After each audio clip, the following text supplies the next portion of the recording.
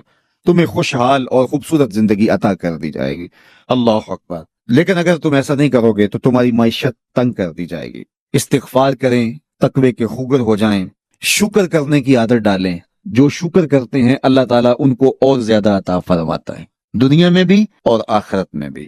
اس طرح دوسروں کی پریشانیاں دور کریں، اللہ آپ کی پریشانیاں دور کرے گا۔ بانٹنے کا مزاج پیدا کریں، آپ کے پاس جو بھی ہے بانٹ دیں، علم ہے تو بانٹیں، خوشیاں ہیں تو بانٹیں، آپ کے پاس دولت ہے تو لوگوں کے دکھ اس دولت سے دور کرنے کی کوشش کریں۔ جب آپ بانٹنا شروع کر دیں گے تو آپ کا رب آپ کو عطا کرنا شروع کر دے گا۔ یہ بات ہو نہیں سکتی کہ انسان کی زندگی میں مشکل نہ ہو۔ جب انسان کو پیدا کیا گیا تھا، اس کا خمیر گویا گیا تھا، تو 39 دن تک اس کے خمیر پر مٹی جو گوندی گئی تھی انسان بنانے کے لیے، اس پر 39 دن دکھوں کی بارش ہوئی تھی اور ایک دن خوشیوں کا می برسا تھا۔ تو انسان کی زندگی میں خوشیاں اور غم اس تناسب سے ہیں۔ لَقَدْ خَلَقْنَا الْإِنسَانَ فِي قَبْضٍ۔ انسان کی زندگی مشقتوں کا مجموعہ ہے، حالات کی تلخیوں کے سے مقابلہ کرنا پڑتا ہے، لیکن حالات مشکل ہو جائیں تو ان سے نکلنے کا راستہ کیا ہے؟ تو سنیے قرآن کیا کہتا ہے۔ وَمَن يَتَّقِ اللَّهَ يَجْعَل لَّهُ مَخْرَجًا وَيَرْزُقْهُ مِنْ حَيْثُ لَا يَحْتَسِبُ۔ جو اللہ سے ڈرنے لگ جاتا ہے، تقوی اختیار کر لیتا ہے، تو پھر اللہ تعالیٰ جل شانہ اس کے لیے مخرج پیدا کر دیتا ہے، یعنی اس مصیبت سے نکلنے کے اللہ راستے دیتا ہے۔ یہ اس شخص کا مقصوم ہے جو اللہ سے ڈرتا ہے۔ اس پر مشکلات اس پہ بھی آتی ہیں، یہ نہیں کہ اس پہ مشکلات نہیں آتی، زندگی کی مشکلات کا وہ بھی شکار ہوتا ہے، لیکن جو ہی مشکلات آتی ہیں ان مشکلات سے نکلنے کا اللہ اسے راستہ بھی عطا کر دیتا ہے۔ اور دوسری بات، وَيَرْزُقْهُ مِنْ حَيْثُ لَا يَحْتَسِبُ، اللہ اس کو وہاں سے رزق دیتا ہے جہاں سے اسے گمان بھی نہیں ہوتا، وہاں سے رزق دے دیتا ہے۔ بندہ تو یہ کہتا نا کہ مجھے یہاں سے ملے گا، یہاں سے، ایک بندے کی منصوبہ بندی ہے، لیکن جو اللہ سے ڈرنے والا ہوگا اللہ اس کو وہاں سے رزق دے گا جہاں اسے گمان بھی نہیں ہوگا، خیال بھی نہیں ہوگا کہ یہ راستہ بھی حصول رزق کا ہو سکتا ہے۔ تو یہ میرے رب کا وعدہ ہے، میرے رب کے وعدے سچے ہیں۔ تو جب تم اللہ سے ڈرنے لگو گے تو یہ تخت و تاج، یہ دنیا کی عزتیں، یہ تمہارے قدموں میں ہوں گی۔ اس سے ڈرنے کا نتیجہ ہے جو تمہارا رب تمہیں عطا فرمائے گا۔ حضرت عمر رضی اللہ تعالیٰ عنہ کی خدمت میں ایک شخص آیا، اس نے کہا میرے ہاں اولاد نہیں ہے، تو آپ نے کہا استغفار پڑھا کرو۔ ایک دوسرا شخص آیا کہ صاحب بارشیں نہیں ہوتی، فرمایا استغفار پڑھا کرو۔ تیسرا شخص حاضر خدمت ہوا اور کہا کہ ہمارے ہاں قحط کا عالم ہے، فرمایا کہ استغفار پڑھا کرو۔ تو کوئی پاس بیٹھا تھا، اس کے اٹھ کے جانے کے بعد کہا کہ مختلف لوگ مختلف سوال لے کر آئے اور آپ نے ایک ہی جواب دیا کہ استغفار پڑھا کرو۔ تو کہا میں نے اپنے طرف سے تھوڑا دیا، یہ تو میرے رب کا فرمان ہے۔ کہا وہ کیسے؟ کہا سورہ نوح پڑھو، فَقُلْتُ اسْتَغْفِرُوا رَبَّكُمْ۔ حضرت نوح علیہ السلام نے اپنی قوم سے کہا کہ اپنے رب کے حضور استغفار کیا کرو، انہو کان غفارا۔ اس کا نتیجہ کیا ہے؟ جب تم استغفار کرو گے تو وہ تمہارے گناہ بخش دے گا۔ ایک تو فائدہ اس کا یہ ہوگا، وَيُرْسِلِ السَّمَاءَ عَلَيْكُمْ مِدْرَارًا، آسمان سے موسلادھار بارشیں بھی برسیں گی، وَيُمْدِدْكُمْ بِأَمْوَالٍ وَبَنِينَ، اور اللہ تمہیں استغفار کی برکت سے مالا مال بھی کر دے گا، وَبَنِينَ، اور تمہیں بیٹے بھی عطا کرے گا، وَيَجْعَلْ لَكُمْ جَنَّاتٍ وَيَجْعَلْ لَكُمْ أَنْهَارًا، تمہیں باغ بھی عطا کرے گا اور تمہیں چلتی ہوئی نہریں بھی عطا فرمائے گا۔ بے اولادوں کو استغفار سے اولاد نصیب ہوگی، اور معیشت کی بہتری جو ہے وہ استغفار کے ذریعے سے ہوگی۔